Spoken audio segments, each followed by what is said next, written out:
Okay, I think we're going. All right. Hi, everyone, and welcome to the fourth installment of the Truckers News Celebrity Series. My name is Randy Grider, and I'll be your host tonight.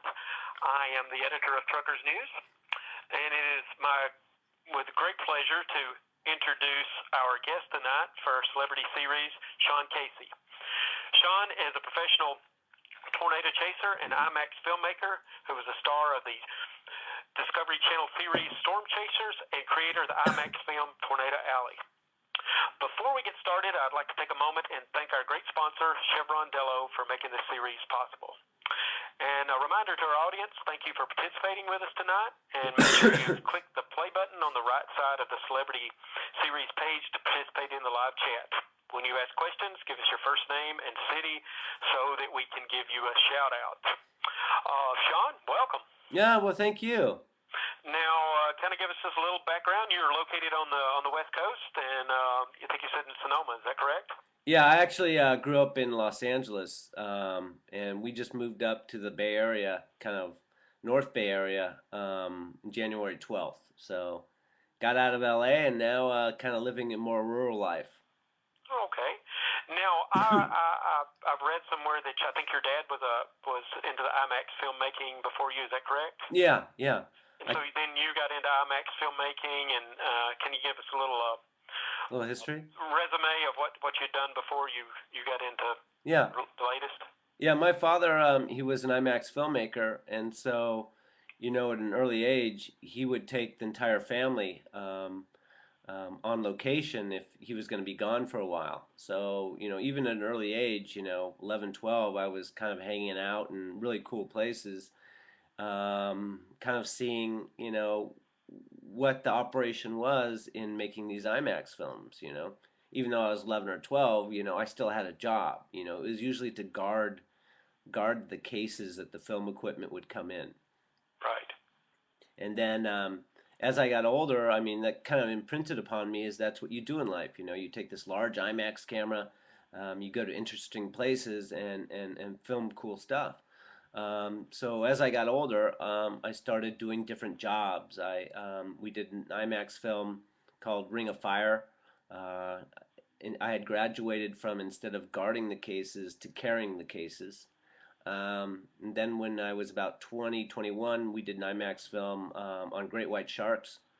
And I was the safety diver and sound man for that shoot. Then we did an IMAX film on Africa, the wildlife there. And at that time, I became a cameraman. So I was kind of in charge of filming, the hard to get shots, the kill shots.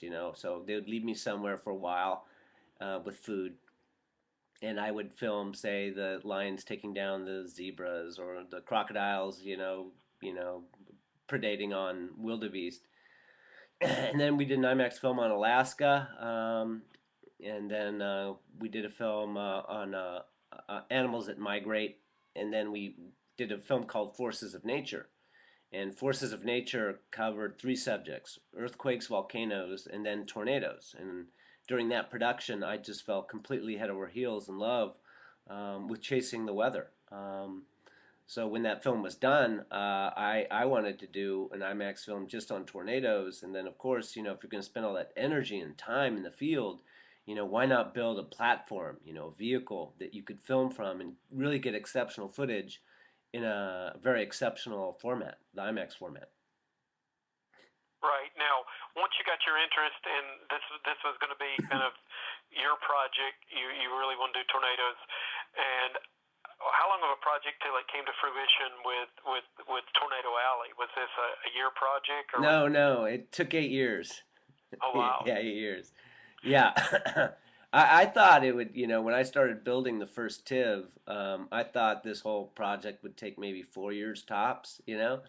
Hmm. But that wasn't the case. It's difficult on two levels, really, two main levels, with getting that shot of a tornado coming directly at you and impacting you. That's the shot that I wanted.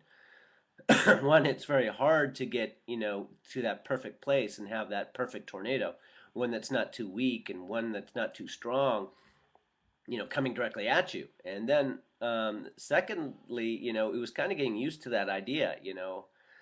psychologically to get used to the idea of getting hit by a tornado. So for a number of years, we were getting extremely close, and we were going into smaller ones, just to make sure the vehicle was holding up, and everything did well. So then we started bumping up how the strength of the tornadoes as far as what we'd encounter. Now, let me clarify something. This was with your first tornado intercept vehicle. Hmm. Uh, did you build the first one I did. Yeah, that's where I ground up? that's where I You learned started how. out in a minivan, I That, understand, right? When you first kind of got into chasing storms, or well, when we were first chasing, yeah, we would rent minivans. that couldn't feel too safe. No, no, and you're already kind of mentally at a disadvantage when you find yourself in a dangerous situation and you're in a minivan. Um, so yeah, the first vehicle was actually I didn't have any funds to do this film. No one wants to get what they think is a suicide mission any money. So this was all out of pocket. So I bought a used Ford 450. It had 114,000 miles on it. Um, and like I said, I had to learn how to weld and fabricate to build, the first TIV. And of course, the first year it was out, it was ugly. I mean, this vehicle was a cross between, one of those vehicles in a 1970s sci-fi movie, where they're crossing the desert filled with Right. zombies, and like some bad beer commercial. It was that ugly vehicle. We got pulled over 17 times the first year by Oh, local law enforcement. It was that that that it was was pretty that hard to ugly. explain what you were doing, I guess. Yeah, it was the first year the TIV was out, and they had no idea what was going on, and it was curiosity stops. Yeah, Right. yeah. And then when you went to your second vehicle, I guess it was more sophisticated. You built on things that the other one was lacking, and it was truly built probably more from the ground up than even the first one, correct? Yeah, well, the second one, we took a Dodge 3500, and tore it down to the engine and the chassis, um, and then built back up again. But it had a lot more thought going into the design. The original TIV was a two-wheel drive vehicle, and it had a static shell, so the frame was just the static kind of, as close to a hemisphere as I could get. And if it's a static shell, you don't want winds getting underneath the vehicle. Right. So our clearance was about, I would say, 8 inches off the ground. So going down those dirt roads, we were getting stuck, and we were getting, in the ditch a lot. And so the idea was to have a second vehicle that was, four-wheel drive, and actually change its shape so we could have a high clearance going down the road, and then with hydraulics we could lower these panels that would block wind from getting underneath the vehicle. Now, can you kind of give me just a little bit of? I've seen the vehicle, and I still say it's impressive, but it kind of looks a little bit like a Mad Max vehicle to me with all the steel. Can you kind of give me some specs, weight, Yeah, what kind of engine you had in it? yeah, no, it was a Dodge 3500. It had the newer 6.7 Cummins in it. When we added all the stuff to the vehicle, it weighed in at 15,000 pounds.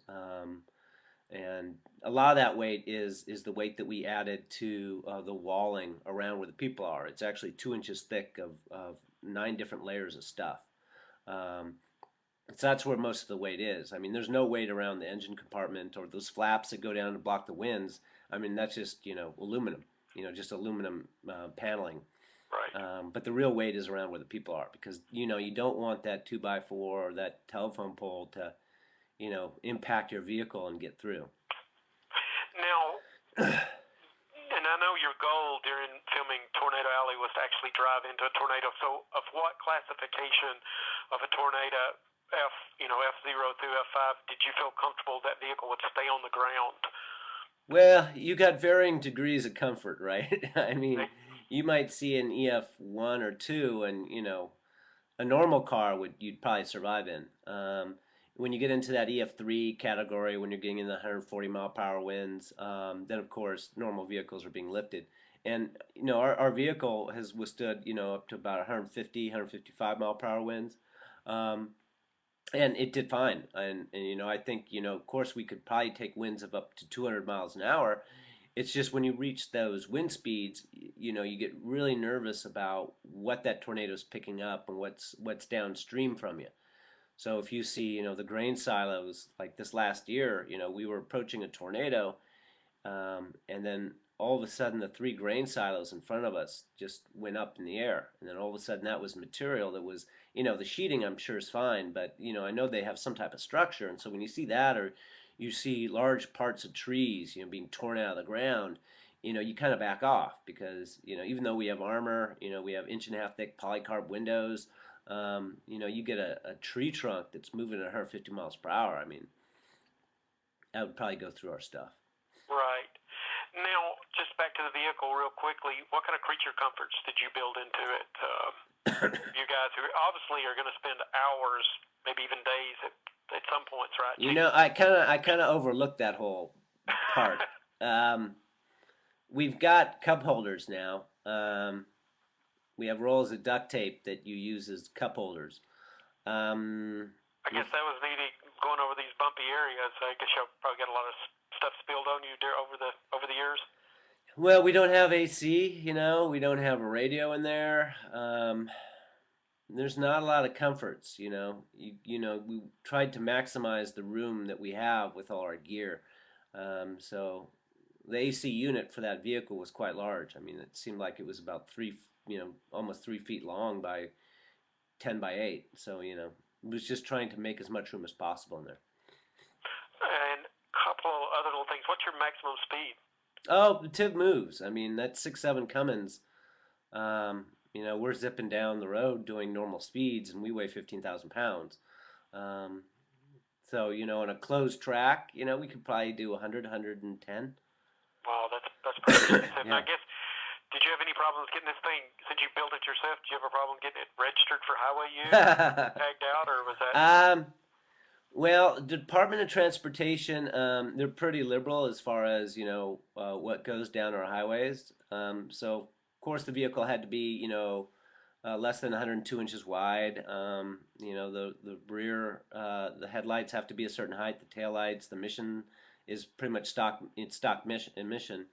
Um, but I did make the mistake of going into the Department of Motor Vehicles in California, because they were wondering why I hadn't registered the vehicle. I'd been working on this vehicle, but I hadn't registered it, and so I brought in a picture of what I built, and that was the big mistake. And the clerk there said, "There's no way I'm going to register this vehicle. You're going to have to take it to the California Highway Patrol." And so I made an appointment. Went there. I was a bit nervous. And then two officers come out and they look at the paperwork. And then they jump in the TIV, and they were gone for about 20 minutes. Mm, And they came back and they gave me I guess it's a special purpose built vehicle classification. right. So now you're street legal and Hmm. always ready to go. Now, do you encounter a lot of truck drivers when you're out there, or shutting down in truck stops sometimes? Oh yeah, oh yeah. In fact, one year we decided we were going to run with a CB, Hmm. just to you spend so many hours on the road, like truckers do. You're trying to find ways to entertain yourself. When we're averaging about 400 or 500 miles a day out there, and some days you're driving 800 900 miles in a day. So we brought a CB. Um, and that's how we actually got the nickname for our vehicle that actually travels with us. We have a second vehicle that's kind of it's been altered. It was a pickup truck that got altered, another Dodge 2500, and one of the truckers said it looked like a doghouse, and so that became the nickname for our secondary vehicle, Doghouse. Oh wow. Um, Now, one of our viewers tonight, and that's Bill from Tulsa, wants to know: do you ever get scared chasing storms? Has there been some intense moments that you were like, "This is pretty scary"? Oh yeah, man. I don't like the lightning part of it all. When you're getting those cloud to ground lightning strikes and they're so close, you're actually feeling that kind of concussion wave coming off of them. I mean, I hate lightning. I hate that. And then of course, yeah, when that tornado's coming at you, it's not like you get used to, you know, even though it's a rush and it's a thrill. I mean, I'm having second thoughts. You're definitely having second thoughts about what you're doing. But then again, you got four guys in an armored vehicle, and you do things you normally wouldn't do. Um, but yeah, I've got two young kids, and of course, that's always in the back of my mind out there. Really being aware of the situation, make sure whatever we mess with, you know, uh, doesn't mess with us.